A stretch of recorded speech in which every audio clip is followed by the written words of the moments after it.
د خوست عامې روغتیا رئیس ډاکټر فضل کریم مندوزي په خپلو پیلیزو خبرو کې ګوزڼ یوه تلپاتې مزمنه او خطرناکه ناروغي یاده کړه او په وینا یې د واکسینو تطبیق د دې ناروغۍ د کنټرول او ختمېدا یوازینۍ لاره ده.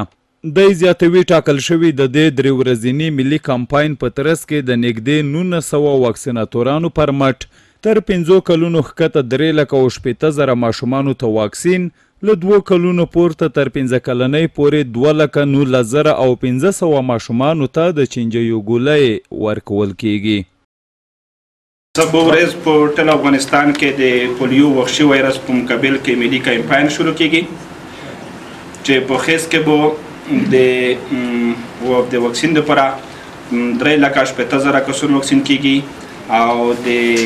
15 کلونه وړه د 2 کلونه ستر به 2,20,000 کسانو ته د چینجۍ ګولۍ ورکولی کیږي او د میک پټل اخیستلو نه دا غږ دی چې په دې کمپاین کې هیڅ ماشوم د دې وحشي وایرس د 2 سوسکي نه پوتې نه شي. د ده په خبره دا پروسه به په پوره اخلاص سرته رسوو او باید یو ماشوم هم بې له واکسینو پاتې نشي چې بیا به مو د دوی حقوق تلف کړي وي. د ده په خبره موږ د خطر تر کرښې لاندې یو او باید رسنۍ د واکسینو پیغامونه بیا خپاره کړي.